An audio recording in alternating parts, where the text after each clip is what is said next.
Okay, all right, we're gonna start as soon as it starts recording, and there we go. Very cool. All right. Oh.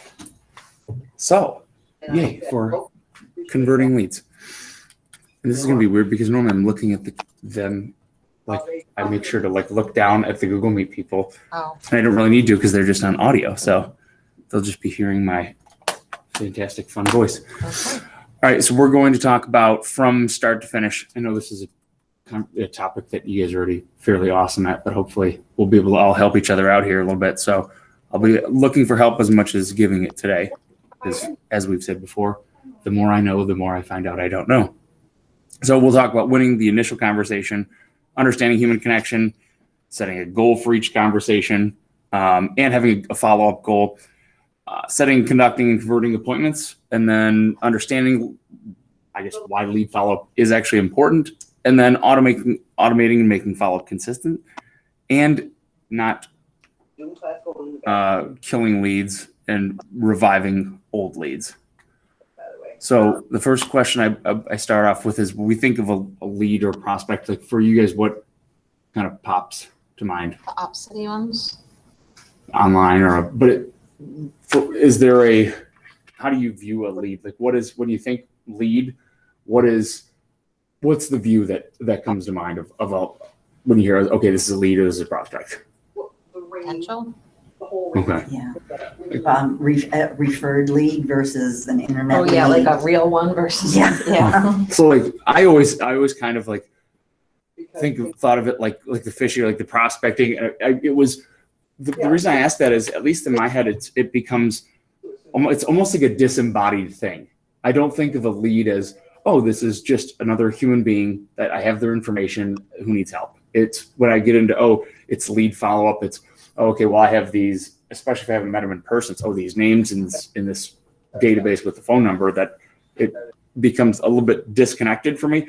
And a lead is it's literally just somebody that you can put in your database that needs help. I know that I've made this. Let me just make sure. No, I think that people can just join without me allowing, but I'm not sure. Alice, I know that you're in. If it says like, oh, hey, somebody's wanting to be let in, can you let me know? I shouldn't need to do that, but I don't know for sure. We'll cover the bases. The common complaint has always been, I don't have enough leads. And I don't know that that's necessarily the real issue we have. I can't tell you, at least in my business, if I look back over the years of how many, probably millions of dollars in production have just slipped through the cracks because it was, oh, I forgot to follow up with that person. Or, oh man, I was going to call that person in 3 weeks and I called them in 4 weeks and now they're already listed. So a lot of times it isn't the number of leads, it's how they're converted. So if we did the math, let's say that, especially you're doing Opcity leads, let's say that you went from the average is about 2%. So you've got 100 leads, you're 2%. Let's say that you could go from 2% to 5%. What you're not figuring is, if you break down the actual numbers, well, that's $18,000 extra in commission just from bumping that. So sometimes we get into these, oh, I'm converting this percent of these leads, and we forget to think, okay, wait a minute, this is production money. That's because it's easier to not think about lost money than it is to ones that you've actually met them and you've lost the deal or you went on the appointment. Sometimes when they're not to that stage, you're not connected as much with what the price point is. And so with those times that you've lost somebody or somebody slips through the cracks, what was normally the reason that happens? Forgot to follow up. Okay. And what happens, and why is there a forget to follow up? Because I wasn't paying close enough attention to my hot, warm, and cold, Okay. or flagging them right in my CRM so it pops up. No reminder. Yeah. I'll talk about that at the end too, because I looked through. I was like, what happened when leads slipped through the crack for me? And I've got a couple of reasons for it. And one of the reasons that at least statistically that these leads slip through the cracks is because your average realtor follows up. They get in touch with the lead in 40 minutes, and they make 2 attempts at contact. And I think that's being generous. I think a lot of agents never get in touch with their lead and never follow up. Realistically, the money is made in contacts 8 through 15. And we'll show you the numbers on what that is. Yeah. I know. But we have to remember it's going to take you 5 no's before you get to a yes, whether it's setting the appointment or anything else. And you have to remember too that folks are sold to like over 2,000 times a day, because now it's on your phone. Now it's not only you're just watching TV ads and then you shut your TV ads. Now I'm sure that I'm going to be getting a bunch of ads for lead follow-up systems, because I'm sure Google is listening to me and my FBI agent is looking over my shoulder, knowing he needs to sell more things to real estate agents. Your own personal FBI. Exactly. The cool thing to take a look at though is 11% of all emails are open and read, 10% of phone calls are answered, but 90% of text messages are open and read. So the question I'd like to ask then is, all of our clients have different ways they want to be connected with, and are we connecting with them the way that they want to be connected with? Are you guys asking your clients what's your preferred method of communication? Yeah. Some. I haven't done that with everybody. That's always it's because if like I know if someone is calling me to get one small piece of information when it could have been done in a text, or when someone is texting me and I've got to answer 40,000 questions when we could have done this in a 2-minute phone call, sometimes that's not as fun. The question I want to ask too is, we want to respond the way that I kind of golden rule it is, I want to respond the way that I would want to be responded to, because you have to remember an opposite lead is just someone that went onto realtor.com, put in their name and said, I want more information about this property. Right. So if you went and you put an inquiry in for ketones, what would you want the response to be from that company? Like how quickly? No, like how would you want them to handle that inquiry that you made? Send me as many selections as possible. Okay, so you'd want them just to kind of put you in touch with the product? Well, yeah, but that's different. That's not a human type thing. Well, I think that we forget that for home buyers, it really is the same thing. They just want access to the product, and a lot of times now, as soon as they put the inquiry in, now they've gotten a phone call from OpCity connecting them with an agent, and they might not even they might not even be remotely ready for this. So I think that we just want to keep in mind, we are probably talking to someone, if it's a relocation lead or an OpCity lead, or even sometimes if it's a floor calls, obviously they know they're going to talk to somebody, but they might not even realize that that's what's going on. So keeping that with a grain of salt, if you will. We don't want to be sold to. I can't tell you how many times that I have actively avoided. I go into a store, and even sometimes if I need assistance, I will actively avoid salespeople in the store because I don't want to be sold to. And it has become, I think, more and more since the monetization of Facebook and Instagram, I'm always looking like, oh my gosh, what are they trying to sell me? And it's very tough to have a genuine connection. I don't know. I think it's, there. So one of the reasons I think that not only the convenience of online shopping, but it's, that online, you don't have to have an interaction with a salesperson. I can go through, I can select the products, I can read hopefully unbiased reviews before I make my selection. And home buyers are becoming the same way, where they don't want to be sold to, but also I think home buyers are becoming to a point that, at least with me, so my Bluetooth headset went out yesterday. So I'm on my phone on Amazon, and I'm like, okay, wireless Bluetooth headset with, whatever. And I've got 100,000 options. And I almost would pay a little bit more for me to have my own personal matchmaker that would say, okay, Peter, so I'm going to charge you. So you're going to spend $100. I'm going to charge you $10 extra, and I'm going to do all the work for you. I'm going to say, Peter, okay, here's what you want, noise canceling, and you never take these things out of your ears. They got to be waterproof, and they got to have good battery life. And this is your budget, and you don't. If you use a Samsung phone, whatever. I'm going to find those for you. I'm going to show you the couple of selections that I think might be best. And then I'm going to take you through the process of buying these and send them to your house. I would say, oh yeah, go do it for me. And I think that buyers are becoming that way too. When given this multitude of choices, it becomes easier to just say, all right, you know what? I want somebody that's going to guide me through. I've never done this before, even though I've ordered on Amazon a million times. If I had never ordered on Amazon in my life, it would really be more helpful to have somebody guide me through that process. And if I was spending $200,000 on some headsets, I really would want somebody to guide me through.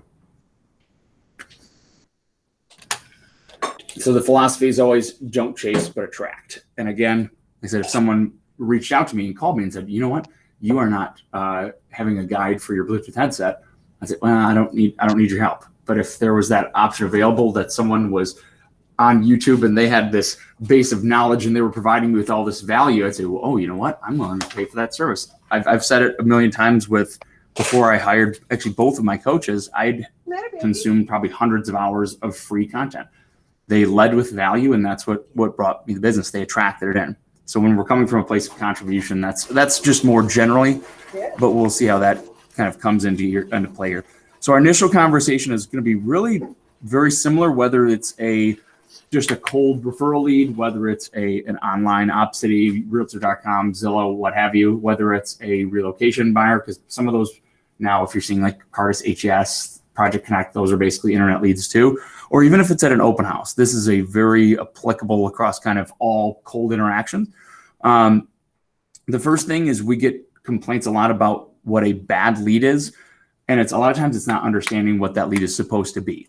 So understanding the likely timeline and purchasing ability of the buyer, just statistically speaking, somebody that comes into an open house is probably 3 to 6 months out from buying, and they're probably going to buy at about 75% of what they're looking at the open house. An internet lead is probably more like 6 to 12 months out, and probably going to be wildly different than what they may have told you originally on the phone.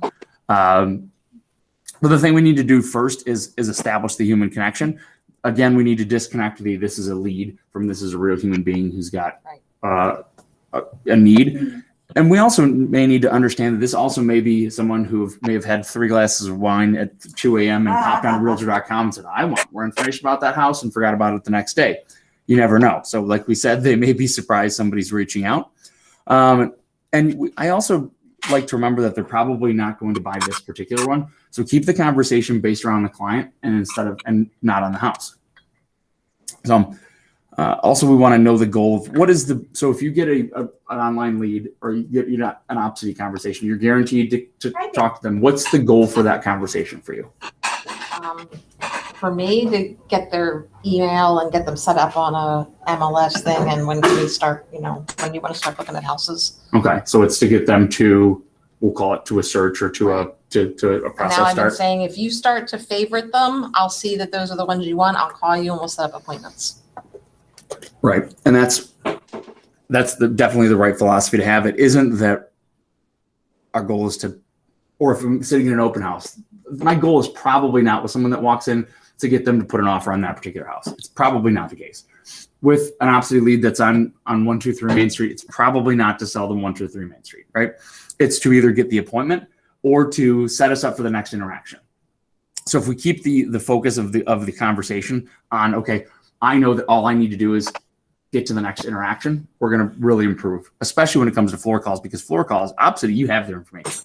You're going to get their phone number. They probably gave you an email. It might not be correct, but especially with floor calls. So for open houses, I think a great way to keep the focus on the client and not on the house is I always brought a couple extra properties that were similar but lower priced or had a different style. So that I knew might be vacant and might be available. Even if it wasn't going to be a best fit, it could be, I know that at open house, I just have to get them to set an appointment with me. Almost 70% of buyers are going to go with the first person they meet in person. And so if I can then set an appointment, say, hey, you know what? I know that this is a ranch and you really are thinking that you might want a colonial, but there's a nice colonial down the street and it's vacant. We can set an appointment this is done at 3. I can meet you there at 3:30. How does that work?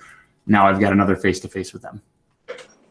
But open house people really don't like to be sold to. They'll do anything to avoid even eye contact with you. And that's where exactly, and that's where establishing that human connection. Let's talk about open houses here for a second. What's your typical conversation like with somebody in an open house from when they walk in? Hi, how's your day? What have you been out doing? Have you seen other houses? How long have you been looking? What are you looking for? And what you're not mentioning Do is you currently own a house? Where do you live? Okay. What are you looking for in this area? What about this area appeals to you? What about this house brought you here? But what you're really not doing is you're not selling them on any of those. You're asking questions, and that's the exact right thing to do. You're not saying, oh, this house has got, check this and see this. And I've always a lot of times you have a conversation with them, you let them walk around, and then try and have another conversation with them and set an appointment. I've felt that having those couple properties in your back pocket is a nice way for you to get their information, and B, for you to, you're not really selling them. You're just saying, hey, you know what? I know you're out looking at open houses. This one is vacant. It's almost like going to another open house, and it just happens to be that I'll be the realtor at that one too. So it's a nice, easy way. And what we're looking for is what's called a soft close, and we'll talk about that in a second. Do you ask them if they have an agent? I do, and I'll ask that in the sign. You use a physical sign-in sheet. Yeah. I have found, I was always encouraged to use an electronic sign-in sheet. I found that I got more people to put their information on a physical one than on an electronic one. Interesting. Why do you think? So what I think is, I think that now we have been sold so much electronically that they know that if they put their information onto a screen, that it's going to follow them around and it's going to email them forever. And I think that putting their information now down on paper is okay, well, this is just for the sellers to see, and the sellers can see a list here. It isn't as, I think it's not as much of a trap. And that might have just been my own personal experience too. I don't have a wide ranging study on that, you know? But if that's a great way, if asking if they have an agent is a great way to kind of do part of the sign-in process as they sign in, say, we want a record for because that was always the big complaint if you're having open houses without sign-in sheets, you're just you're just wasting your time. I knew some people that said, well, I don't even bring sign-in. Well, what are you doing then? Right. Aren't you there to either sell the house or to get new leads? But I could say, well, if you're putting your name down, if you have an agent, please put them there, because if you ask them if they have an agent, they always say yes. So just like if I ask you guys if you have any questions at the end of this, the answer is always no. If you ask them who their agent is, that's a lot easier, because then they either have to completely BS you, or they have to say, oh no, I'm not totally committed to an agent right now. So that's I think a good open house. I think another good thing with the open house is, and we'll probably do an open house class, but just as kind of a little tidbit there is, I always used to send a video text right after they left, because then they associate my face with the phone number. If I've got their phone number, hey, thanks so much for coming in. Hope you have a great rest of your day. That's it. And then it associates face to name. That's a nice idea. But at what point does that become like, oh, this lady's crazy? Mm-hmm. I mean, if they think I'm crazy, then I can work with them anyways. Oh, okay. I haven't. That's a good question. I got a know. call on the way in here for my condo, and it's kind of maybe sold. We're negotiating, and so I was honest with him and told him that. I said, but I'd be happy to show you something else. What can we go look at? And is it a sign call? Yeah. Okay. So he was like, yeah, that would be great. I'm going into work. So I don't know. I think I would just feel a little creepy if I was sending some guy my video. That's also somebody that you didn't have a face-to-face interaction with already. No. So I sent him that. That's perfect. I said, is this your cell phone? He said, yeah. And he goes, but I'm going into work. I said, if I text you, will you text me your email? Excellent. So for you guys can't see it on the meet, but Diane was saying that this sign call that she received, she then sent her a text with kind of like an image of what her panel sign looks like. That's got her face on it. That is where I got that. Yeah, it's a panel sign that's got her face on it, and it just says, "Hey, this is Diane. I'm looking forward to working with you." No, the video text would be for somebody that, like an open house, somebody you've already face to face with. Right. But let's have that conversation. So especially a floor call or a sign call. How did that conversation go? So if I'll be you, or I guess I could be so if I was calling, how would that go how would it go for you if I called you on your listing and I said, hey, Diane, I saw your condo that's for sale. Can you give me some more information about it? What would let's have that conversation. So I gave him the information, the 70 square feet, first floor level. It's got a lot of security between the fire door and everything. It's got access to the pool, 2 bedrooms, 1 bath, things like that. And then I said, but it might be under contract, but I would love to find you something either in there or just like it. Okay. let's say that was already pending. Would that conversation change at all? If it was 100% pending and you knew it was pending? No, that wouldn't change. Okay. So my worry is a lot of times if it's pending or as soon as they hear that, they're gone. Well, and I felt like it could be that, but I just kind of kept talking to him. Mm-hmm. And so the way that I would have that conversation, let's if you're calling, let's say you're calling on my listing. So I'm like, you say I'm Diane, I'm looking for whatever on 123. So what I would say is, Diane, thanks so much for calling. Is it possible that I can, give you a call in about 2 minutes? I'm pulling into my office. What's the best phone number to get back to you? Is that okay? Mm-hmm. That's fine. So the reason that I try that first is because if you come through a sign call, a lot of the times if it's routed, it'll say that it's coming from our office number. Oh. And now I know what phone number that I definitely have it. Now, if it comes from their phone number, I obviously don't need to do that. Mm-hmm. But once we've done that, so let's say that I've already seen them pop up on caller ID. I'll say, okay, let's say especially if it's not my listing, it's some listing on XY street. Mm-hmm. But it says, okay, Diane, I don't have my laptop in front of me, so I'm going to pull this up. But while I'm pulling that up, can you tell me how did you find this property? How did you find it? Oh, okay. Online. Okay. So, I guess you probably wouldn't be asking for details. You found it out. Well, you might be. Okay. So he really wanted to just get it found done online. today. Oh, okay. So he's looking for showing. Okay. So you found it online. So is this the area that you were looking to get a deal in? I asked him that. He said not necessarily. Okay. Are there other areas that you might be interested in getting a deal in as well?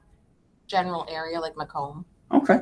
So Macomb. And then what type, are you just looking for properties like this, a condo, or what type of properties are you looking for? I'm just looking for a condo. I'm looking to downsize and no maintenance. Okay. Looking for a condo. Gotcha. I'm still pulling this up. MLS is running a little bit slow today. What was that about that particular house that attracted your attention? The price. Price. Okay. So similar in this, you'd be looking for something under, what is it like? Is it 106? Okay. So you're looking for something around 100,000. Is that about right? Yeah, that's fair. Okay. And he looked at another one. He said this morning in that same complex, and that's when I was like, "Oh, do you have an agent?" No, I'm just doing this on my own. Okay, and you're just doing this on your own. Gotcha. Very cool. Were there any other properties that you might need some details on while I'm pulling this one up? I didn't ask him that. Is that what you want me to tell you? No, I'm just. Yeah, sure, that would be great. Okay, and you know what? So let's now set this up. It's vacant. Is like 2 o'clock or 4 o'clock better to go out and see this? Oh. Or it doesn't have to be. Right. Okay. No, that's good. 4 o'clock is good. So the one thing though that I hadn't even brought up yet was any details about the property. Oh, okay. So because what I've got to do is I've got to kind of, especially they've told you that they are looking through the listing agent. I've got to find some way to hook them because otherwise if I haven't, well now I've given them the information. They've got what they've wanted and now they're going to go off on their own. And if the details don't fit what they're interested in, right. Now they've moved on. So if we can establish again a connection with them, and if we can again my goal out of that is either to set an appointment or at least to get information to set up for next interaction, like a drip or something like that. I guess it doesn't matter whether I click or not. So now this is where I'm going to kind of present both sides of this. When you get a lead like this that just wants to go and show the property, are you going to ask them if they have a pre-approval letter before you show it to them or not necessarily? Not necessarily. Okay. What about you, Peg? You are? Okay. And I know, Kim, you are also on kind of on the pre-approval I'll give them a freebie side of just so I things. can meet them. I'm glad that we have 2 and 2 on this. This will be good.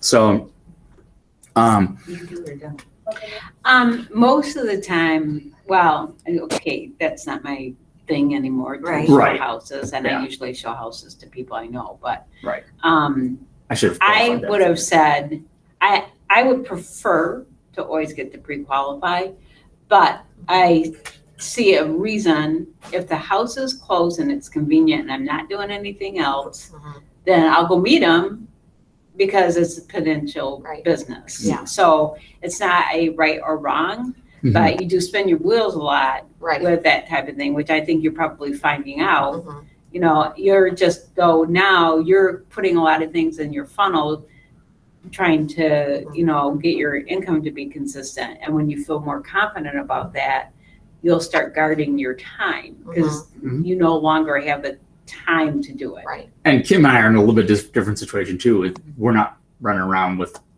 clients and things like that, as you know, we're not going and getting internet leads. So we're, you know, but so like Kim is absolutely right. That it really comes down to two things. It's a number one, it's a risk reward. It's okay. What kind of risk am I taking? Is it an hour away or is it 5 minutes down the road? Like I said, almost 70% of buyers will go with the first agent they connect with in person. Not the first agent they meet in person, but the first agent they connect with, because you got to connect with them. Good qualification. Yeah, so it's not just that they meet, because otherwise, you know, they'd be working with the first open house they went to. We've kind of already talked about timeline, so I won't necessarily talk about that. But if you are one of the types that say, I just want to get them in person, I understand that they're probably not going to buy this. They're probably not going to buy in the next 3 to 6 months even. They're probably in what we call the dreaming phase, which is they're wanting to, you know, go and just see what's out there. And if you understand that and can manage those expectations, I think it's okay to not pre-qualify. I do think the flip side of that is it can 100% be a waste of your time. And also, if you don't know how to manage the expectation, if you can't see through oh, I'm ready to buy right now, and you really know that they're not, and they want to see a bunch of houses, you're really going to end up burning a lot of time. So it comes down to, number one, what's your time worth? And also, I think you really need to understand that there are elements of, especially, not anything against your ladies here, but you guys are a little bit more at risk meeting a stranger in a vacant house than someone like me is. Glad you brought that up. I really think that that's the other element that. But there's been men realtors killed too. So. Oh, certainly, and I'm very safety cautious as well. But so certainly applies to everybody. I think that is something that you really should take into account if you are going to kind of not pre-qualify, take somebody with you, or make sure we're conducting this in daylight, and even conducting this showings safely. Don't be the first one down the stairs into the basement. Don't go. Oh, I know. There's certain things like that. Which is why I actually prefer, and this is again a total personal preference thing. Some agents like to lead through the house. I like to direct through the house, but I do it from the rear. So I actually will follow them through, and I'll say, let's go this way. But I am always kind of monitoring that. And also, especially, I've run into crazy stuff in showings too. You never know. We've had people that weren't supposed to be there. We've had all sorts of nuts stuff. So certainly that's something that I think that some agents don't take account of. The other way that I would say that maybe pre-qualifying is important is if it's taking you away from, we don't want to be what we call Pop-Tart realtors, which is the minute that someone calls and, oh, yep, I'm available right now to go to this all the time. It can take away from the other things that we need to be doing. So those are kind of it really comes down to what's your time worth. If you're listening to this recorded later and you're somebody you're a brand new agent that's living at home and you've got a bunch of time and all you're trying to do is get in front of as many people as possible. And even if they don't become a client, you need to get some, sharpen up your skills at showing a house. That's a different scenario than, you're out right now, you're doing listing prep, and it depends on kind of where you are so there's no right or wrong answer. Like you said, it's a preference thing to some degree. Wrong would be though, you touched on it. It's okay to meet them the first time. If they keep telling you. No, the first time is what I'm going to right, say. I would know. You need like a reference for a lender. Yes. And here's how you the would do process that, works. but other people would continue on.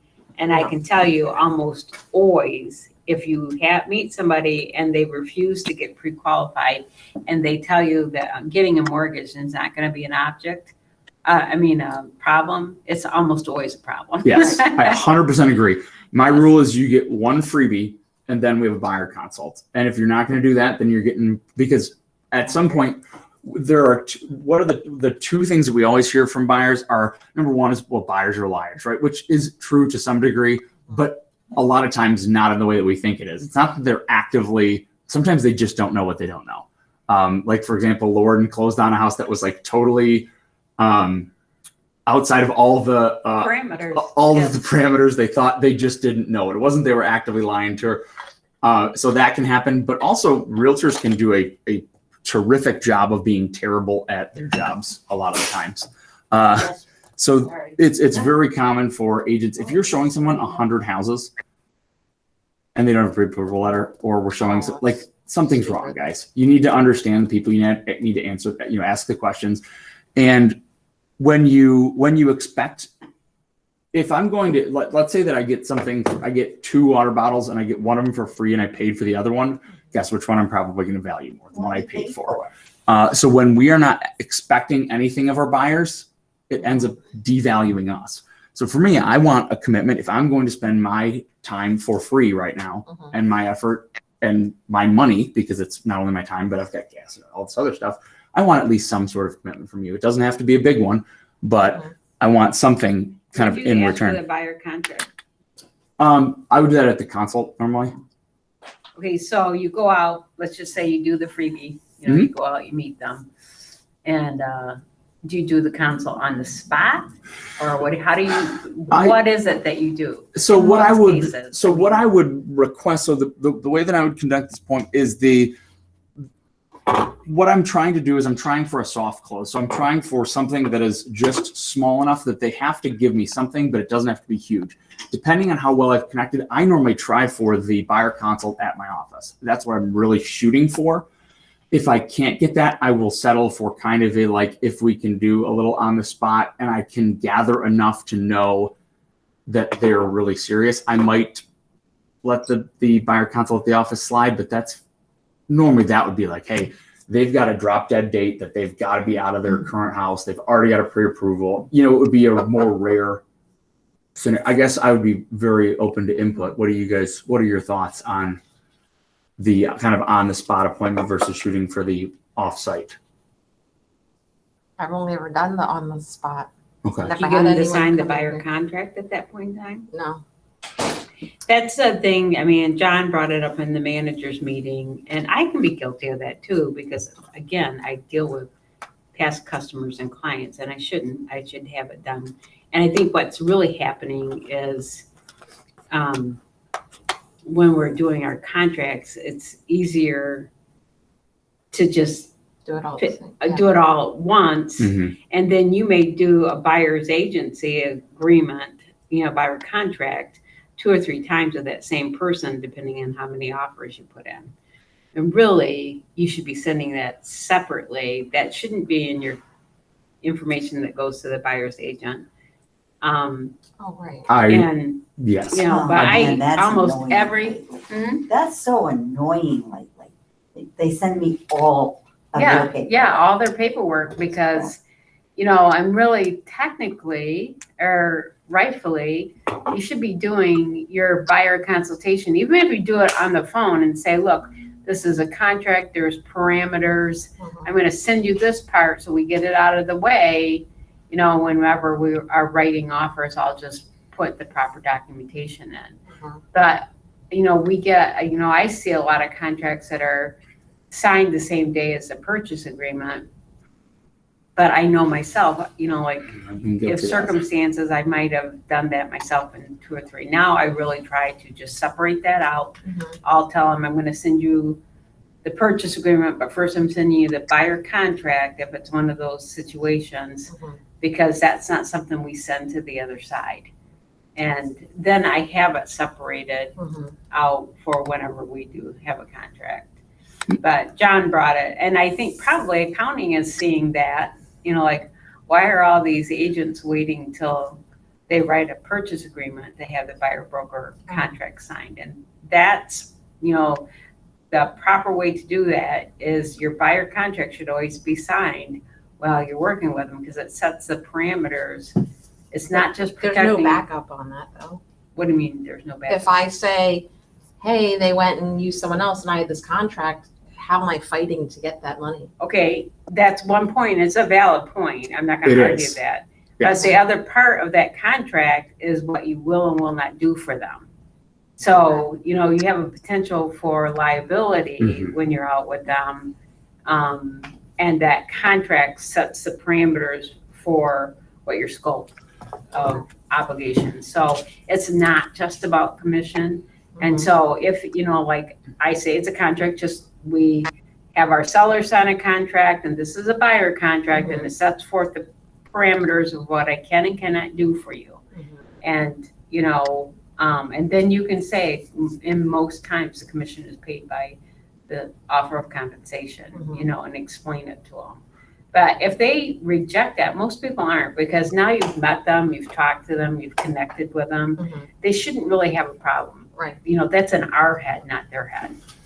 That's what changed my mind on it. Was I, for a long time, wasn't doing buyer agency agreements at all until I was signing the purchase agreement for that reason. I said, well, you know what? These really realistically are not all that enforceable. Yes, maybe we'll go after the other agent for a couple of bucks, maybe. And says, well, you know what? And so I started doing I had like a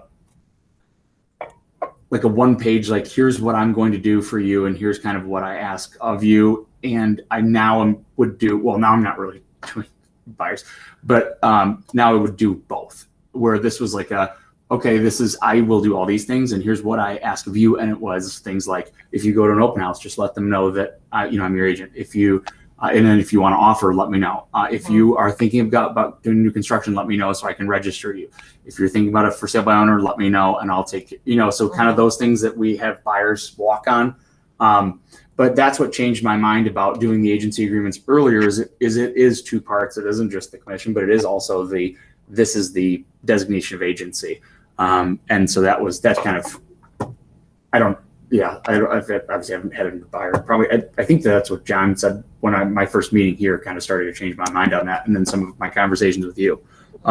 So I would do that. I would try and do that at the buyer consult. I do think though that I have seen it.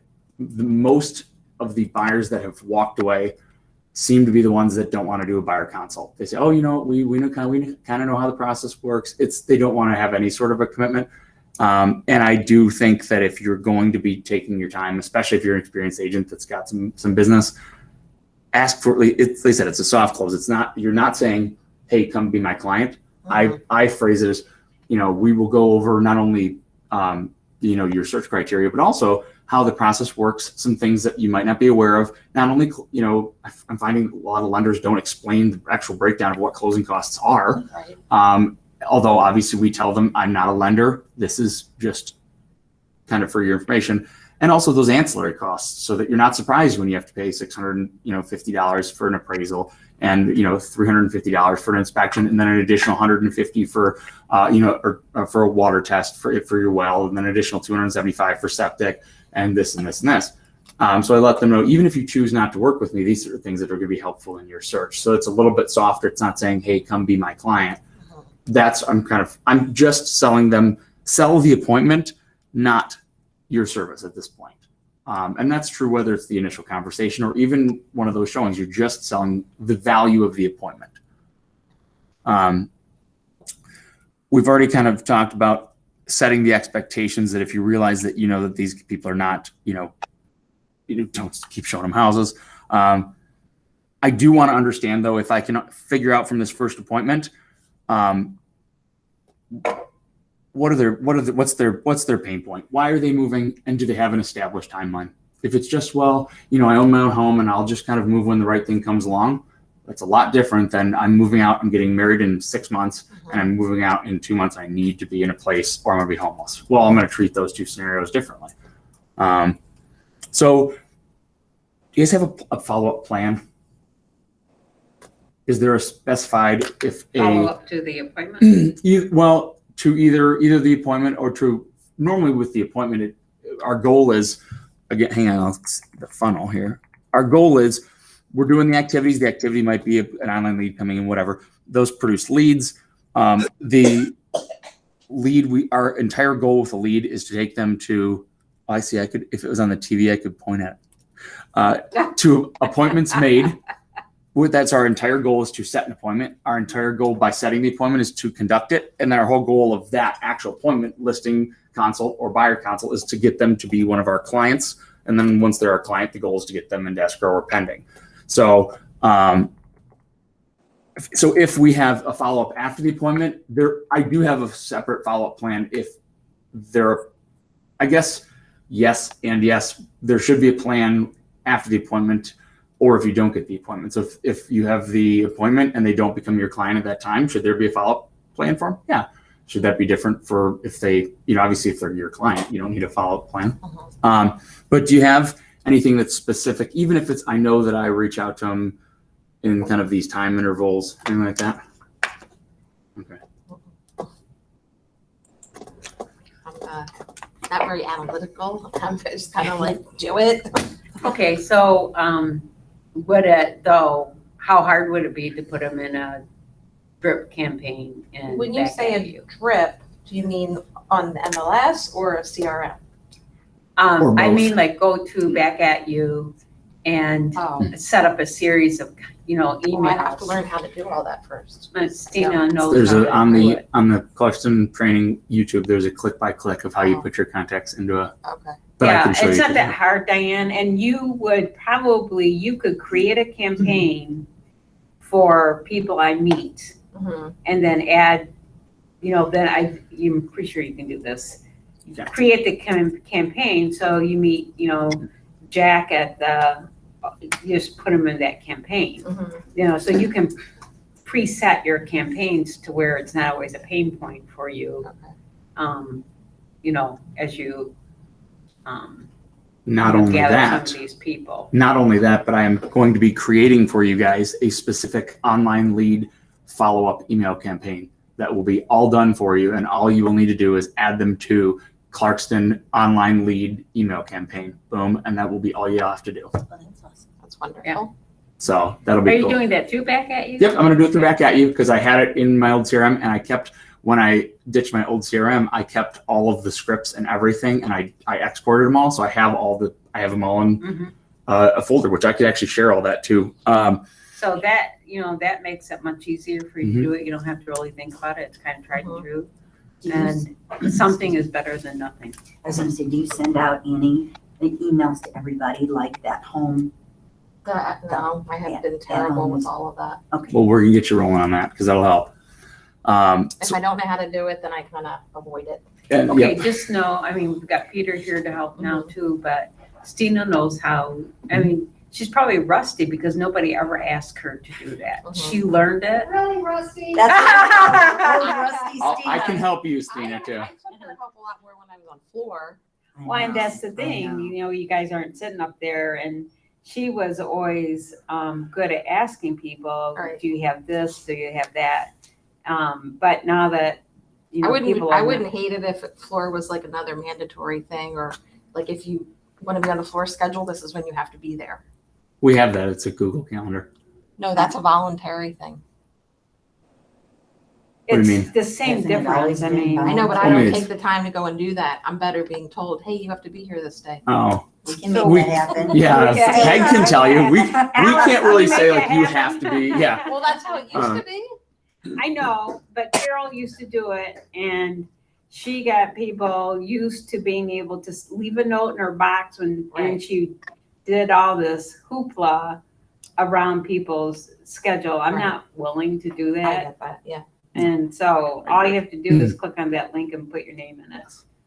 And if you don't want to do that, then say, hey, Kim, will you say, hey, Alice, Mhm. will you Take put my me in name out of for, your because mouth. she's very comfortable with the Google Calendar. Okay. Yeah. I agree. Yeah. That's floors. And that's the thing. Floor is great, not just for getting leads in, but it's great for having that time to work. Well, I always Mhm. call it working on your business Right. as well as working in your business. Right. We're going to do a time blocking class that talks about that. I'm not like the best time blocker. I used to be better. But it's for me, so many things, if it's just not in my schedule, it doesn't exist. So I think that, number one, having especially if you're doing Opsity leads or things like that, having a specific time that this is when we're going to do lead follow-up and it's in your schedule and you just know that on these days I'm doing lead follow-up. And the great thing is we've done all like the work. I've gone through a ton of classes on lead follow-up. I've pulled information from like a million sources. We've kind of done the aggregate for you. I know that like putting this PowerPoint, because of I do not have Lauren's graphic design skills, doesn't look great, but it is the aggregate of a lot of different source materials. And so hopefully that can So we do the legwork so that you guys don't have to. So if you do that, which I would highly encourage, just put it in your calendar this day and this day. It doesn't have to be, if you only have a couple leads, it can be for 5 minutes. But as long as it's in your calendar, you're at least going to think about it, because it's going to ding you and be like, oh crap, I didn't do. Diane, have you taken Ninja? Yeah. Okay. Mhm. So, and they talked about time blocking there Mhm. too. So it's just a matter. I know your personality type. So. I'm the warm It's puppy okay. that We know licks your your face. type. Yes, and You know we what as- I mean? Oh my God. I think so many of us are like that as realtors, and I know it's very easy to it's very easy to look and see. It's like, oh well, Peter's talking about time blocking, and so he must be regimented on his schedule. Like there are two Peters. Like there's a Peter that is up at like 6:30, and I went to the driving. Like last week, I walked in. It's like I went to the driving room this morning, and I went to the gym, and I rolled in here at 8:45. I was 100% prepared. I had my technology ready, and then there's the Peter that this morning rolled out of bed at 8:07 and left by 8:15 and couldn't get the technology working. And you know what I mean? So I struggle with this just as much as everybody else does. There's days that I'm like, man, I'm on my schedule. And there's days it's like, I answered my email today, kind of. So I understand. I'm the same way. Peg? Yes. Exactly. And I think we as realtors my wife always jokes, I have two speeds. I have 100 miles an hour and I have 0. There's no, I can't cruise at 60. And I think a lot of us are like that. And that's what makes real estate, for me, yes, it's challenging, but it was always fun. I never was like, oh, it's Monday. No. It's always like, it's like, I maybe just work through the weekend. But Monday's bringing another challenge, something new, something fun to do. And I had bad days, really crappy days, but the time blocking helped. I think sometimes keeps and I time blocked in. Sometimes it can help with the work-life balance because I've got time blocked in. Like for me, like tonight between 6:30 and 7:30, it's time blocked off that my phone goes away and I'm gonna sit down with my wife and have dinner. That is like the one non-negotiable because she knows that I'll be on the phone from 7 to 10 and whatever. But same thing with our lead follow-up here because I know I'm a couple minutes over, but give me a couple more minutes. Give me a couple minutes. Google Meet people. We're officially over an hour. If you want to bail, feel free. But I'm going to go a couple more minutes just because we've actually had a discussion, which is I like.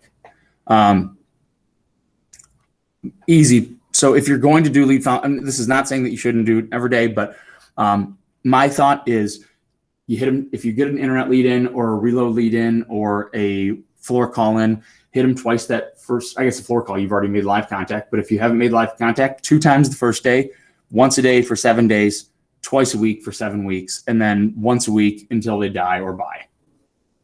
So the answer of when a lead is dead to me is like when they've told me to screw myself and add me to the do not send list. Wednesday and Thursday, if you don't have a ton of, because we are not the lead churner expired callers here, it seems like. So you're not going to have a million leads that you have to sit down and dial for 3 hours a day. Wednesdays and Thursdays are the best day, and Thursday by far is the best day. It's actually 50% better than Tuesday. 8:30 and 10:30 and 4 and 6. Pick those times. They're significantly better. 164% increase calling 4 to 6 versus 1 to 2. So I do mine. Percent increase? 164%. So I do my calls. The slide deck is gonna be in the I might drive not know how to folder. open it. I You will, would exactly Diane. I will go email there. to you personally.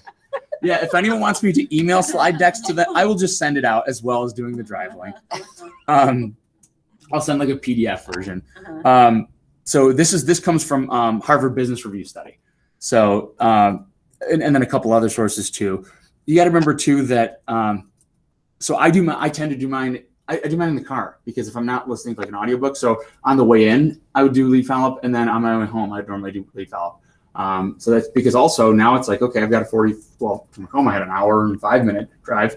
Now I'm not extending my work day by 2 hours. Right. I'm just working while I'm doing that. Or I have Ninja on my phone or whatever.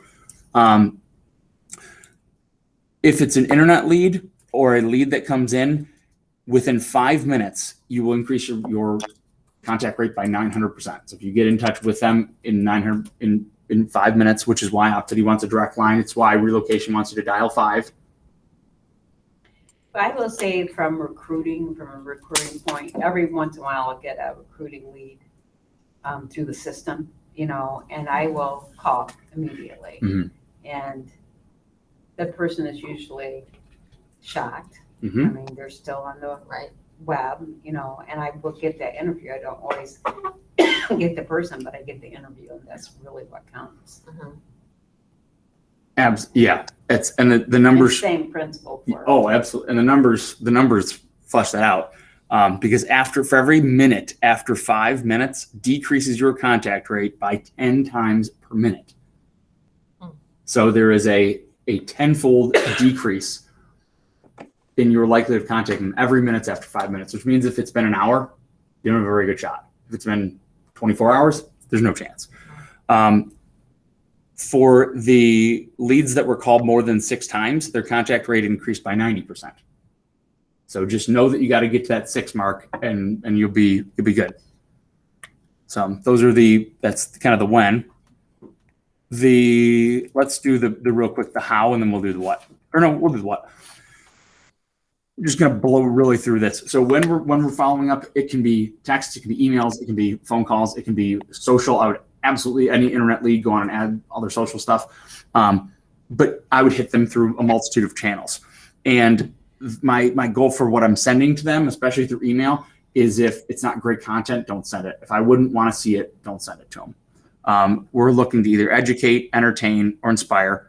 It doesn't need to be real estate related. A follow-up can just be, hey, hope you're having a great day. Here's a funny picture of a cat doing something funny. I don't know. I didn't think of one of those in advance. Obviously, the thing to remember too with the content is at a very base level, sellers want home valuations and buyers want homes to see. And if we keep that in mind and we keep that at the forefront, you're going to be fine. So obviously home drips and obviously, home valuations are very easy follow-ups. And then I have no problem to sending them holiday stuff, sending them, hey, we've got this coming up. We've got these fireworks over in this area that I saw that you were looking in this neighborhood. They've got great fireworks this weekend. And then there are a couple other things that I think are really cool. You could send them what's called, especially if they're a seller, you could send them what's called a yikes campaign, which is, I know it's centered around, hey, there's no inventory in your area. We really need more houses to sell. We've got buyers left and right. Your house could be you could get a crazy offer for your house right now. That's kind of the gist of it. We could do more going into the details of that. I think sending them one of your Google reviews, or sending a link. Hey, by the way, I know that we haven't met in person, but here's a link. I've got 17 reviews on my Google business page. Or I have, just check it out what other people have said about me. I think that market updates obviously are great. Buyer and seller guides, which I have a buyer and seller guide, I think, in the file that I can share. Sending what's called social proof, which is maybe you're just listed, you're just solds, sending them a map with the pins of all the places that you sold houses, I think are really great. Social proof is more important because especially if you don't have a lot of reviews, seeing that you have done it, you don't have to say, oh, I'm a great real estate agent. You can just say, hey, by the way, here's a map of the listings that we've sold in the last whatever, and it speaks for itself, which is nice. You could send them a feature. If you don't have any active listings, you could send them a featured office listing, which I'm obviously ask permission, but I'm sure that no one's gonna be like, oh no, I don't want you marketing my listing. Send them reasons why lists, why you should sell it before the holidays. But again, if you need ideas, I've got a million of them. Seasonal checklists are great.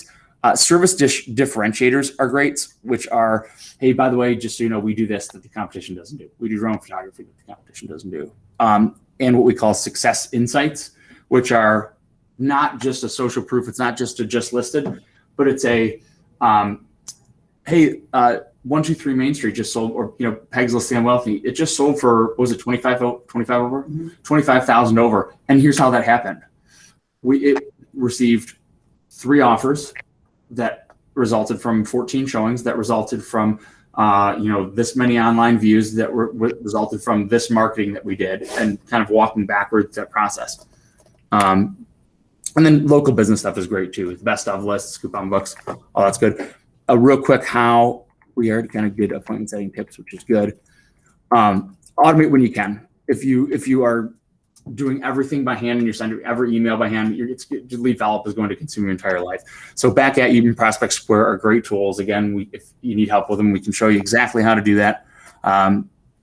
Having a a time, if you have a time frame established for your lead, it's really going to help with your automating, because eventually we're going to have campaigns for people who are over 6 months out, or for people who are only 3 months out. We're going to build out all those campaigns for you guys. We've already kind of talked about time blocking. I always turn my phone on do not disturb and shut my door.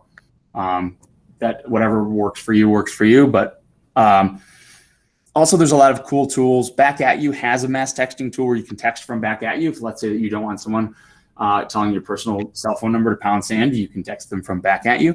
And then also Slide Dial is free if you know that you want to. Well, their mass broadcast is a couple bucks, but you can, if you don't want to actually, for whatever reason, dial people, you can send them a mass voicemail if you have something that you know that's going on.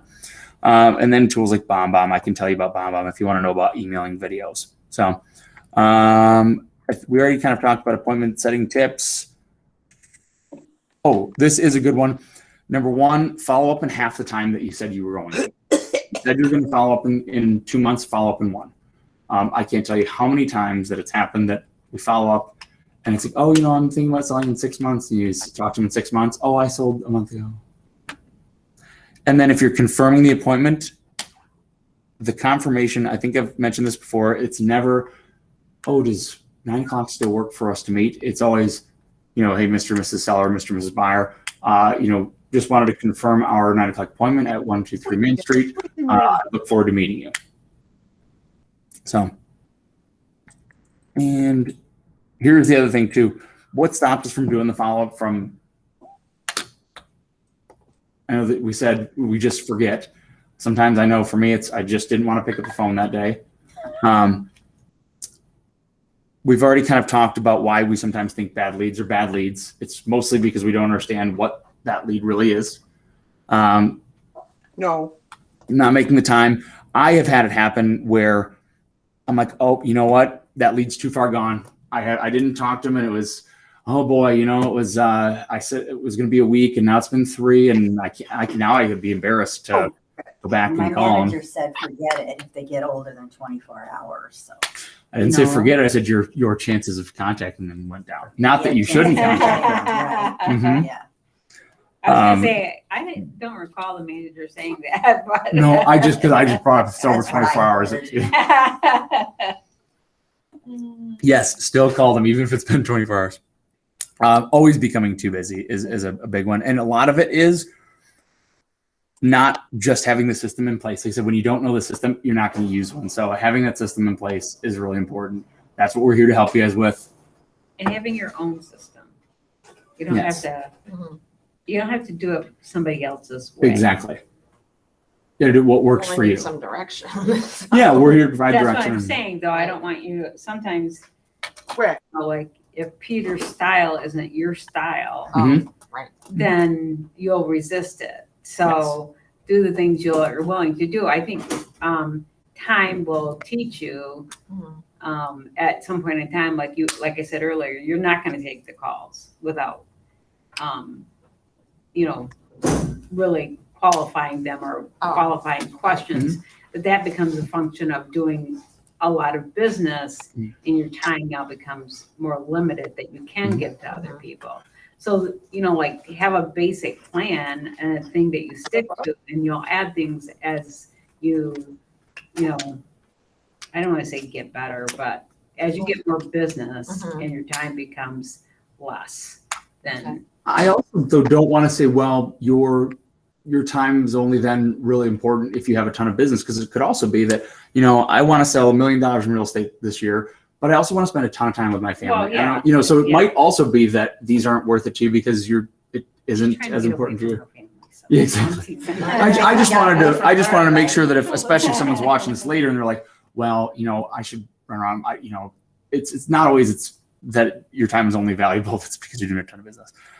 Yes, but I always say be a student, not a follower. My business model was from a bunch of different systems. I didn't take every single thing that John probably wouldn't be happy with. I didn't take every single thing from Ninja and apply it, because some things, just like for my social group, handwritten notes didn't work as well as direct messages. And at the time, they've changed since, but at the time, Ninja was very anti-social media. They've since changed that. But so I didn't take everything. I didn't take everything from Tom Ferry. I didn't take everything from any of the other coaching systems. Yeah. Be a student.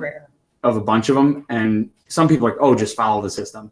Some people, that's great for them. They should just follow the system and it works. For me, I needed a little bit of everything. I needed a little bit of this, a little bit of that. So just because I do something a certain way certainly does not, if it's not what jives with you, don't do that. Well, and my point being is, as you grow in your business, you will make changes and there'll be your Right. changes. So that's just true of anything you do in life. Yeah. And I know so too, though, sometimes it can have that base of, hey, this system is there for me to at least like, if it's, oh, I don't have a follow-up system at all. Okay, well, let's take this one. And then as we're using it, let's see how we need to change it to suit your style. And that's kind of what and again, you don't have to do that either, but that's kind of what I did is I started with this system and I said, okay, well, what don't I like about this? What doesn't work? And what should I change? So yeah, that's certainly do your own thing. That's kind of why you guys are in this, right? You're not in it to have a job and, get told what to do. You're in it for to do the things that you want to. Very, very quickly, but this is very quickly. A couple quick tips on performing CPR, which is reviving what we would think a dead lead. A lead is, like I said, for me, a lead is dead when they've added me to the do not send list. And that's basic, or if they've bought, that's about it. It does not cost you anything to continue to email that to them forever. You can go through these, but just a couple of questions, just a couple of texts or scripts if you get a hold of them. I think that one of my favorite ones, or probably my three favorites, are if I never got live contact with them and it's been 2 weeks and I've been trying to get in touch with them. Hey, I feel really terrible. We haven't connected, but are you still looking for a house? I also think, have you given up your home search is a good one because it comes from a negative perspective, which is weird. And so it kind of shocks them. And then I really like, did we drop the ball or did we miss something in your criteria? I think that's a good one, especially when they've been dripping. And then I know that we haven't spoken in X, but I really just saw this property that just popped on the market and I thought of you and it just seemed like a perfect fit. That's a good one. So these will be on the slide deck. Whether it's been, I've said this about your past clients too, whether it's been 5 years, I know that you didn't get in touch with them. It's okay. They weren't thinking about you either. They'll be glad to hear from you. Like I said, I have a client that I sent them CMAs twice a year. I sent them text messages when whatever, I called them quarterly. Never got in touch with me ever. Never responded to my texts. Never took my calls. Never responded to my emails. Did view, I don't think ever viewed my HomeBot stuff that he sends. And I had a call out of nowhere, I don't know, months ago, and says, hey, I'm thinking about moving. And I know I've been reading your stuff. Sorry, I wasn't getting back to you, but you can list my house. So send it anyways. And I've also had clients that I forgot to get in touch with that I called up and they're, oh, hey, I'm so glad to hear from you. How you doing? Because when they don't need realtors, they're not, again, people don't need realtors. They need houses. They don't need drills. They need holes. So was there anything that, or were there any, I'm trying to ask, this is not a yes or no question. I'm trying to get better at my yes or no questions. What elements of this did we feel weren't maybe covered adequately, or which points were points of struggle for you guys, or are in your lead conversion here? CRM, obviously. Okay. That's Okay. a big one. You want me to order lunch ahead of time? Remember when there was the online office and those emails would go out automated? I had that. Did it go over the back I at can you? have it ready for you. if Pretty you easy. call Because me. I did have that. Yeah, it's very easy to if you've got your database just in an XLS, or if it's in back at you ready. I'll go snap a picture of it. I wonder if we can also export your up-to-date stuff Okay, and fine. import them all in one, because you've got a lot. I'll find out about that for you. Okay. I'll ask Joe, because that would be helpful, because I know you've got a lot that are active, and a lot of those would be a great candidate for one of those Right. couple of texts. Yeah. And the great thing is you can either, like I said, you can either text them through back at you, or I just copy them. It doesn't even have to have a salutation with their name, but I'd like to. I just copy the text and then boom, boom, boom, boom, boom, boom. Or if what phone do you use? Apple? Yeah. You can type text, right? On your computer, Probably. make it quicker. I don't know. I used to do that but then it was like I was getting my text message pop on my screen and it was annoying. Oh. And